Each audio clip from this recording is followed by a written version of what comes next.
Bienvenue à JAD et bienvenue à 2030. Je ne possède rien, je n'ai pas d'intimité et la vie n'a jamais été meilleure. Mais je trouve cette citation d'un membre du Parlement danois vraiment provocante et surtout perspicace. Et nous croyons que c'est bien sûr grâce aux disruptions de technologie.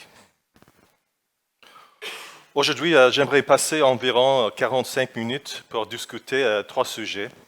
Tout d'abord, la tendance à la technologie, à la disruption de la technologie.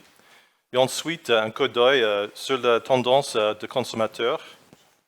Et enfin, je parlerai un peu de la vision de Jaya et de la façon dont nous nous adapterons l'avenir.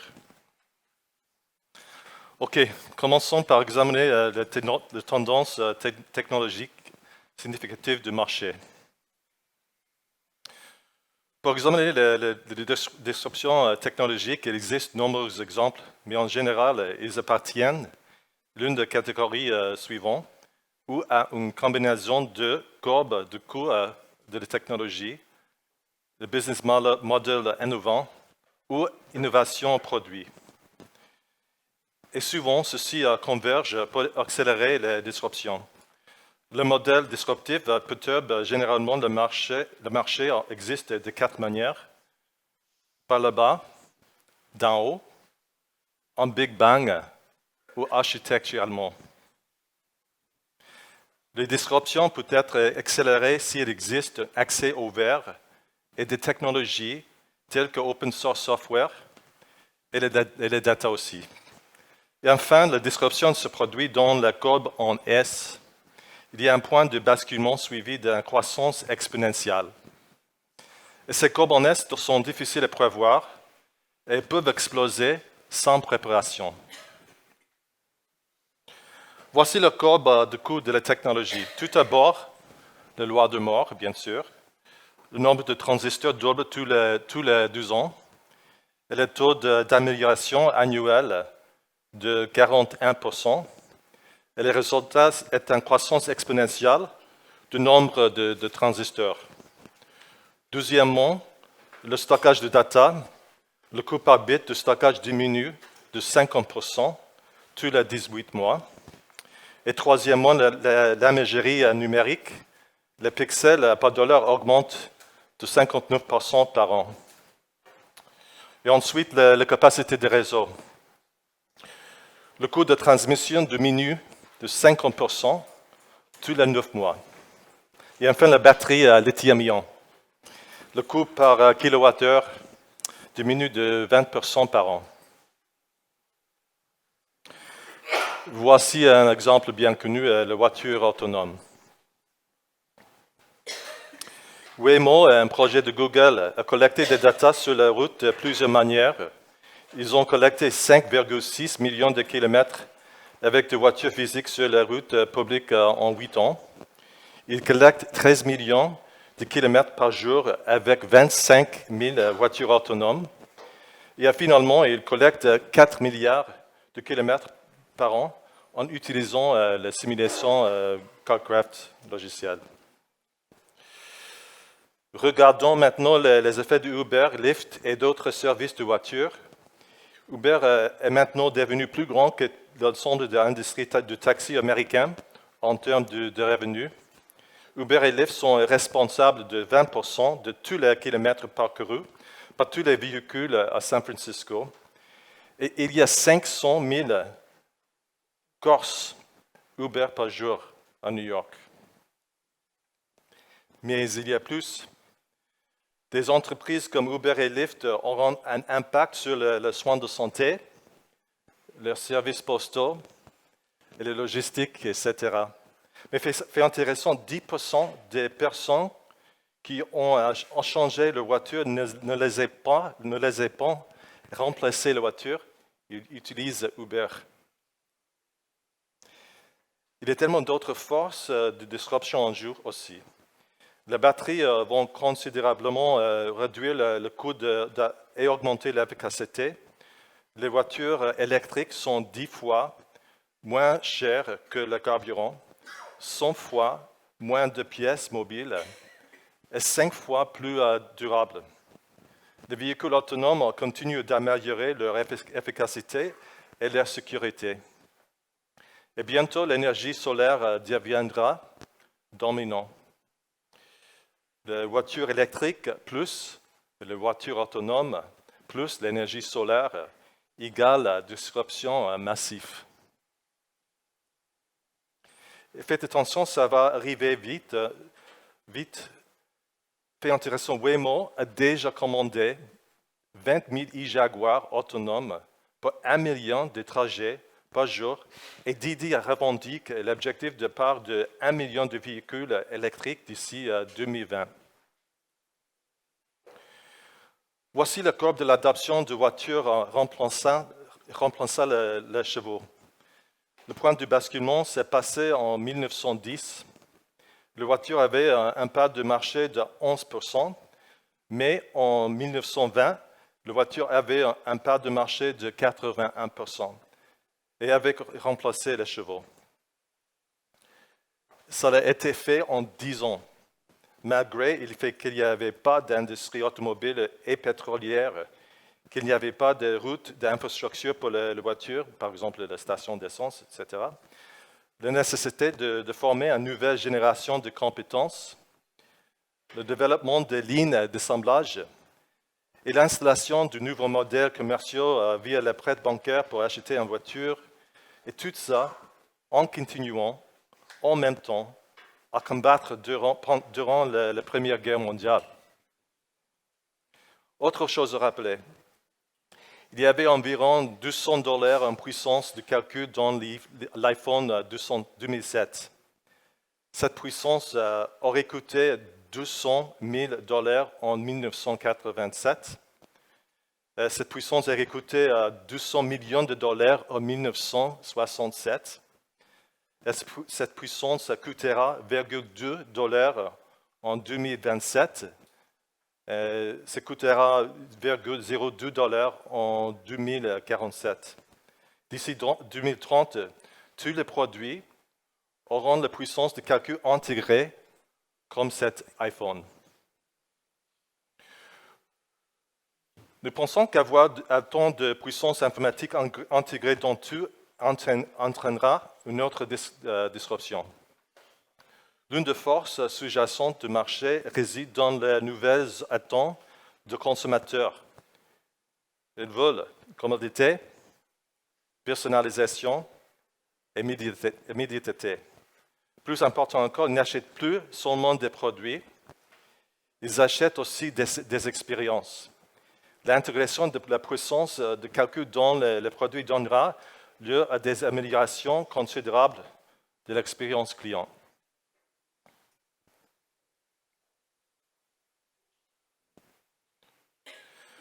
Nous pensons qu'avoir autant de puissance informatique intégrée dans tout entraînera notre disruption.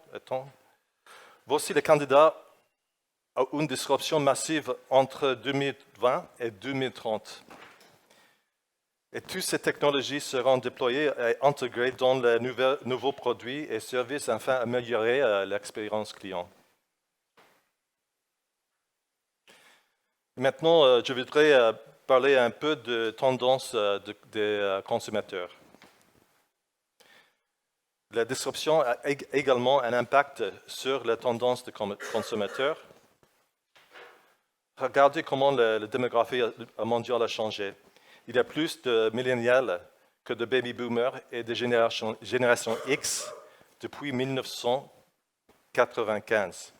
Le montant qu'ils dépenseront va être supérieur à la génération X d'ici 2020. Par rapport aux générations précédentes, les millénials ont plus tendance à vivre dans la ville, se marient plus tard et ils sont plus susceptibles de vivre chez eux. Les millénials dépensent 600 milliards de dollars aux États-Unis chaque année. 60% de millénials préfèrent les marques génériques aux marques bien connues. 32% des milléniaux achèteront des produits sur leur ordinateur, 25% achèteront des produits sur leur smartphone, 24% achèteront des produits sur leur tablette et 11% achèteront des produits dans un magasin de vente de détail. Aux États-Unis, les milléniaux passent plus de temps, à peu près 3,5 heures, sur le téléphone portable chaque jour qu'à regarder la télévision. Dans les médias sociaux, Facebook reste en tête, mais YouTube et Instagram se développent beaucoup plus rapidement maintenant. Les consommateurs s'inquiètent de la confidentialité de leurs data et comprennent qu'il n'est pas payé pour le produit, ils ont des produits. Les data sont le fondement de confiance et la confiance motive la fidélité. De nouvelles forces façonnent des tendances que les marques ne peuvent ignorer. Économie de partage, consommation consciente, gratification instantanée, personnalisation, expérience et fit and beautiful. Ici, vous pouvez voir que la technologie rend la location plus attrayante que la possession de nombreux produits. Les leaders de la marque émergent. On a adapté le modèle commercial de la location. Les milléniaux peuvent maintenant rendre les vacances moins chères et vivre une expérience bien meilleure. Ils peuvent passer des super vacances à la plage en louant simplement une planche de surf, une boombox, des vêtements et un van. Tout disponible à la location via des applications en ligne.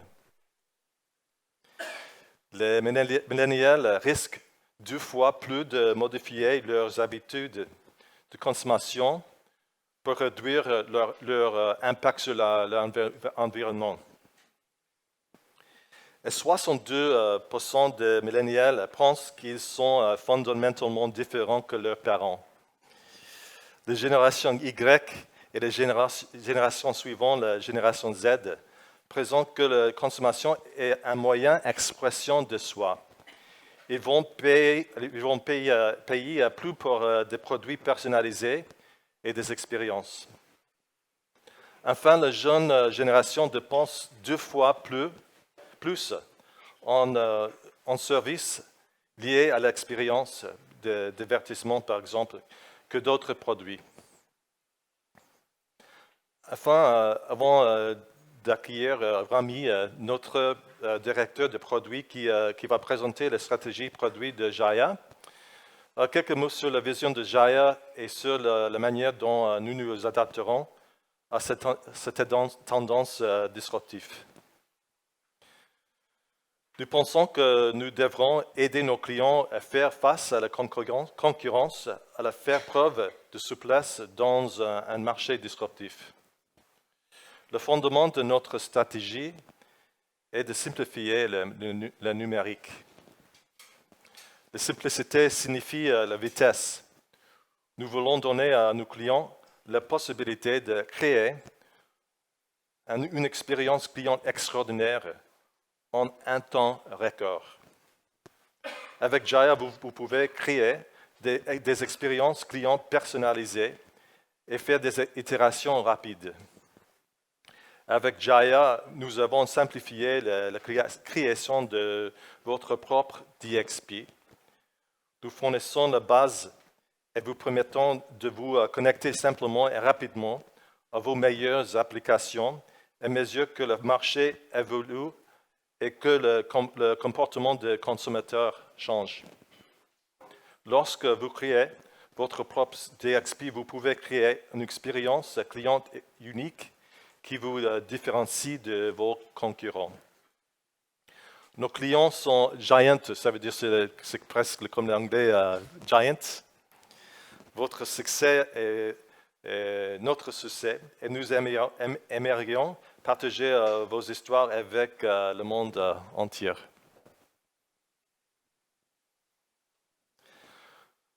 Nous croyons que les expériences numériques sont assemblées par les Giants, pas jetées.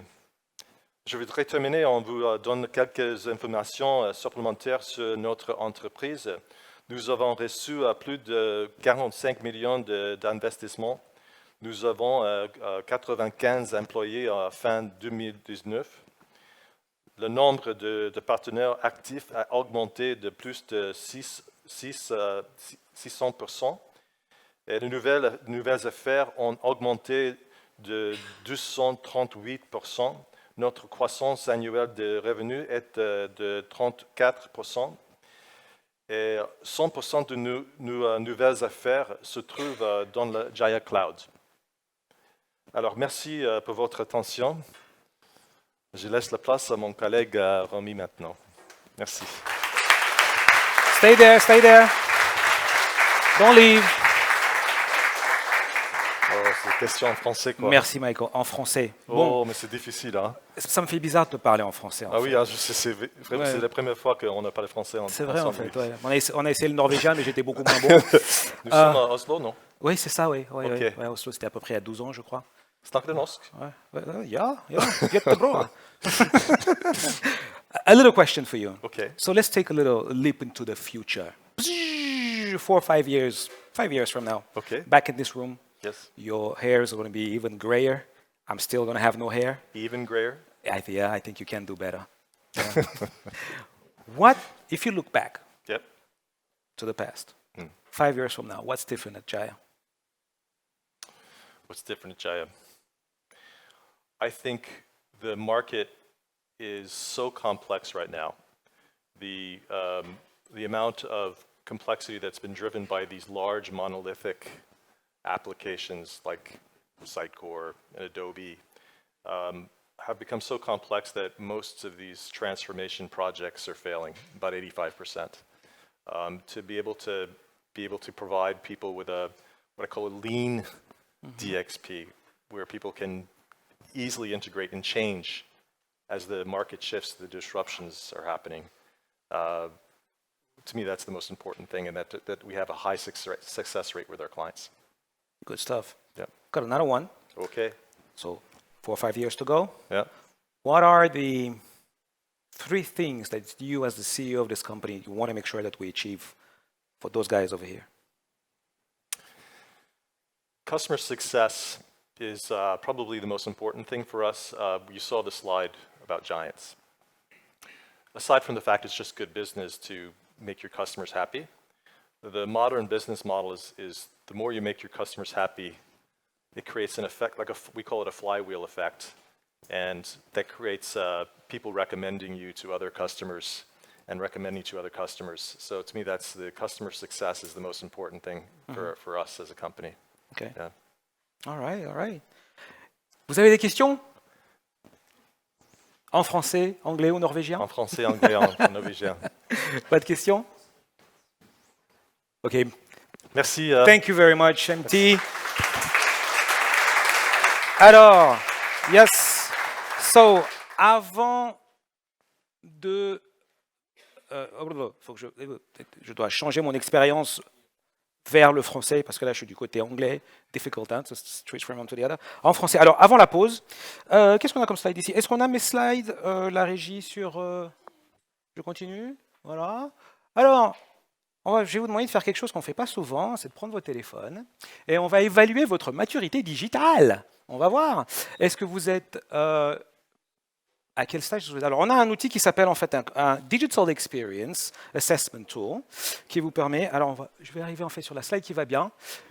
Sortez vos téléphones, s'il vous plaît, et lancez votre caméra, votre appareil photo. Et si vous arrivez en fait à scanner le QR code que vous voyez là, si ça ne marche pas, vous avez l'adresse là-bas. Normalement, vous allez tomber. Alors, allez-y, essayez. Je vais passer sur la slide d'après.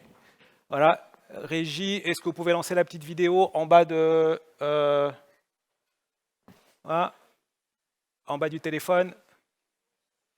Il y a une petite vidéo à lancer. Voilà. Allez-y, scannez. Alors, c'est un outil qui vous permet en fait de découvrir votre maturité digitale, de voir si vous êtes au stade du bébé, de l'adolescent ou de l'adulte.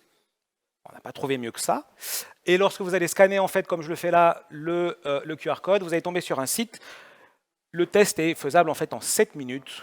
Renseignez bien votre industrie, votre nom, etc. pour pouvoir vous comparer en fait à ce qui se fait aujourd'hui, au stade auquel vous êtes aujourd'hui par rapport à votre marché. Et lorsque vous allez choisir, alors là, c'est pas très compliqué, pour la plupart, quoi, qu'on a des gens qui nous viennent de Suisse, hein, et même de Belgique, je crois, aujourd'hui, et du Luxembourg. Donc, voilà, pour ceux qui sont français. Alors, vous expliquez ici, vous allez choisir à chaque fois si le sujet en question est une priorité, si ça vous amène une grande valeur ajoutée, si c'est vraiment intégré, et vous allez remplir, en fait, vous avez à peu près 8 questions, c'est vraiment vite fait.